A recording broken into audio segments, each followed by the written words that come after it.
En esta lección te voy a dar unas nociones básicas de composición para que entiendas cuando me veas trabajar en mi proyecto final el por qué desplazo los elementos de un lado a otro o decido añadirlos o quitarlos.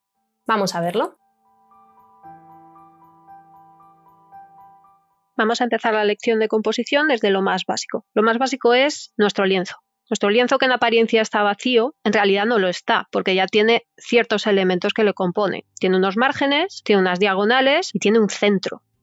La vista, de forma psicológica, de forma natural, te fluye siempre hacia el centro. Todo lo que coloques en el centro va a estar en aparente armonía, porque no estás haciendo trabajar a la vista. Una de las necesidades psicológicas básicas es la búsqueda de equilibrio, de que todo está bien asentado en el suelo, colocado en vertical. ¿Qué pasa si rompemos esa verticalidad, si desplazamos las cosas desde el centro hacia los lados? Pues que ese equilibrio y esa armonía desaparece y aparecen lo que se llaman tensiones visuales, una sensación de desequilibrio, de inestabilidad. Te fijas cuando movemos a la chica, pues como que ya no está tan tranquila en el centro, reposada y meditando. De repente está aquí como medio torcida, medio caída y fuera de equilibrio, fuera de armonía, fuera de balance. Más cosas que podemos tener en cuenta. Pues cuanto más nos alejemos del centro, más tensión va a haber. Pero luego también tenemos que tener en cuenta la posición con respecto al horizonte, por ejemplo. Cuanto más nos colocamos cercanos a la parte baja de nuestro lienzo, tenemos una sensación más como de arraigo, de que está firmemente asentada en el suelo. Sin embargo, si nos vamos hacia arriba, lo que nos da es una sensación de estar flotando, estar en el aire, no está en el suelo descansando, sino que se está elevando, se está moviendo. Por lo tanto, la conclusión de que sacamos de esto es que la parte superior de nuestro lienzo tiene más tensión que la parte inferior. Más cosas que podemos aprender de nuestro lienzo. El orden de lectura. Sabes que las culturas occidentales leemos de izquierda a derecha. Por lo tanto, para nuestro ojo es más fácil seguir algo que esté en dirección hacia la derecha, o sea, que esté viajando desde la izquierda hacia la derecha, como este pez. Si lo ponemos al revés, lo voy a voltear horizontalmente, la sensación que nos da este pez es como que le cuesta avanzar, es menos natural. Entonces tenemos que tener en cuenta la direccionalidad en la que colocamos. Más cosas que podemos tener en cuenta, lo voy a voltear otra vez horizontalmente, es que si lo colocamos a la izquierda, por esto que os hablaba del orden de lectura, nos da una sensación como de principio, como de que está empezando una acción. Sin embargo, si lo coloco más hacia la derecha, lo que nos da es la sensación de final, se está yendo del lienzo. La conclusión que podemos sacar aquí, igual que hemos hecho antes, es que la parte izquierda tiene menos tensión visual porque como que está empezando, todavía tiene espacio para trabajar y sin embargo la parte derecha tiene más tensión visual. Con esto lo que podemos hacer es sacar la siguiente conclusión. Lo voy a demostrar con otro dibujito que tengo por aquí.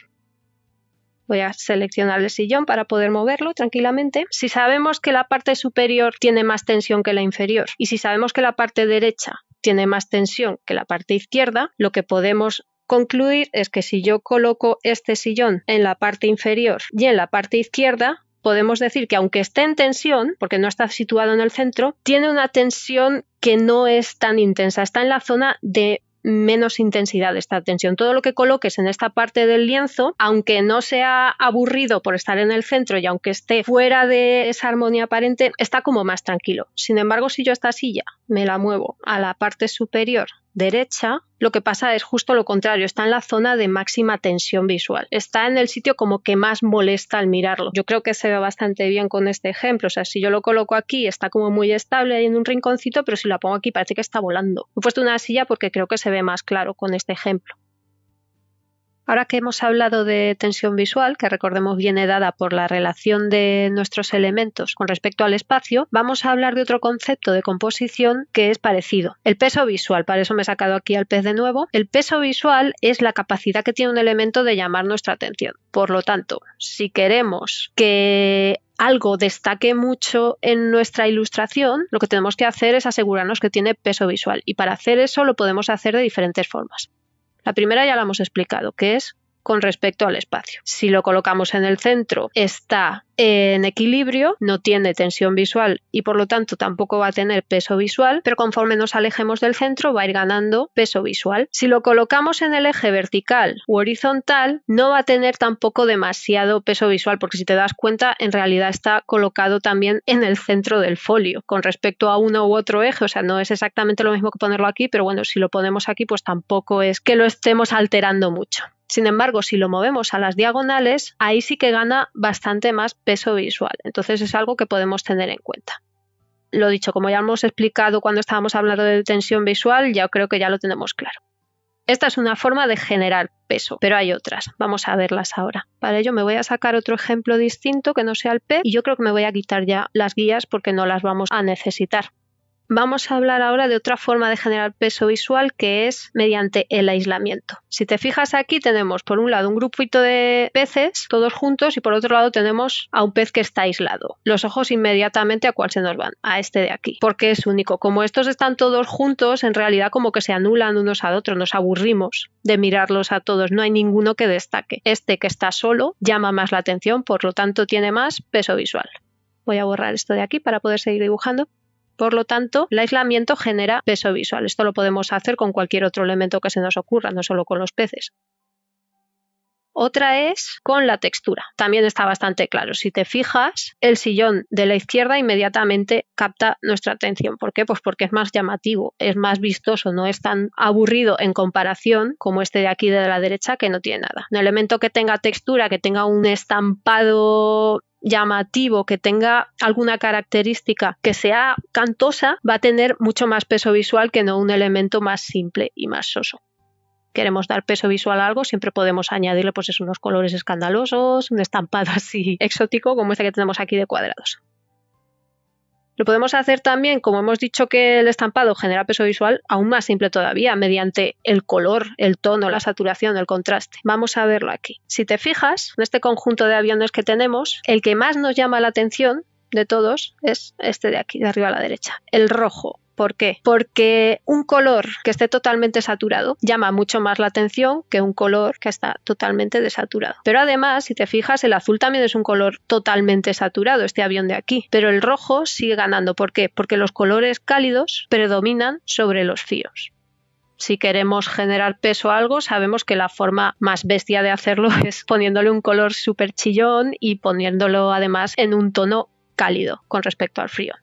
No tiene por qué ser tan obvio todo ni tan estricto. Puedes controlar tu paleta y decidir qué colores destacan en relación a los demás. No tiene por qué ser siempre rojo. Lo puedes hacer una ilustración que sea todo en tonos amarillos, pero si quieres que uno destaque sobre todo, pues lo haces el más saturado y el que más contraste tenga, y ese es el que va a destacar sobre los demás. Cuando digo contraste me refiero a esto de aquí.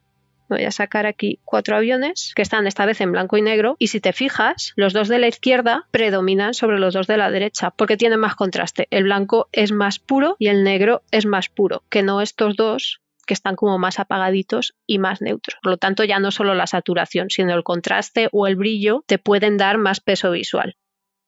Todos estos conceptos que te estoy dando son como pequeñas claves que tú puedes luego usar para tus ilustraciones. Es decir, cuando tú estés eligiendo colores, cuando tú estés dibujando lo que sea que estés dibujando y quieres darle cierta importancia, sabes que puedes tirar del color, de la textura, de la posición, del aislamiento para poder ir añadiéndole peso y para poder hacer que la persona que luego vea tu ilustración se fije en ese elemento de forma inmediata.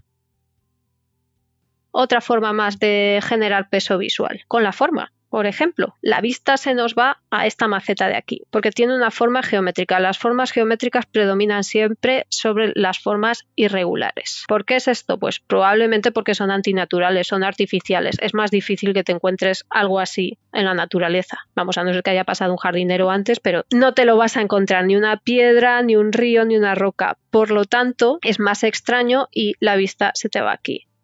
Cuando estés componiendo, cuando estés dibujando, si utilizas formas geométricas limpias, siempre te van a llamar mucho más la atención que no estas formas naturales, irregulares, que tampoco tienen mucho orden. Ahora lo que vamos a ver es cómo varios elementos se relacionan entre sí. Para ello me voy a sacar aquí un par de peces que tengo preparados y vamos a empezar a observar lo que pasa. Si te fijas, dos elementos colocados en un lienzo se repelen o se atraen en función de su cercanía. ¿Esto qué quiere decir? Que si yo coloco este pez aquí, alejado del otro, mi cerebro los percibe como dos elementos independientes. O sea, aquí hay un pez rojo, aquí hay un pez azul. Sin embargo, si los acerco, lo que pasa es como que se agrupan, se atraen visualmente. Entonces mi cerebro pasa de percibir dos peces a percibir un grupo de peces. Esto lo vamos a ver más claro si me saco un tercer pez. Otra cosa que hace mi cerebro con elementos que están cerca, mi cerebro y el tuyo, es rellenar los espacios visuales entre ellos, los huecos que quedan. Por lo tanto, estos tres peces, si te fijas, crean como una especie de triángulo. Otro ejemplo. Me voy a sacar por aquí otros cuantos peces que tengo más, colocados ya de antemano. ¿Qué estamos haciendo? Te recuerdo que el cerebro rellena los huecos, entonces lo que hace es unir los puntos. ¿De qué nos sirve saber esto? Pues podemos utilizarlo en nuestro beneficio. Por ejemplo, yo para lo que lo uso es para destacar cosas en mi ilustración. Si yo me saco este pez y quiero darle importancia, una forma de hacerlo es utilizando el método de arriba. Lo voy a colocar por aquí en medio, voy a borrar las líneas y voy a distribuir estos tres peces de forma que lo enmarcan. Uno por aquí, por ejemplo. Otro aquí.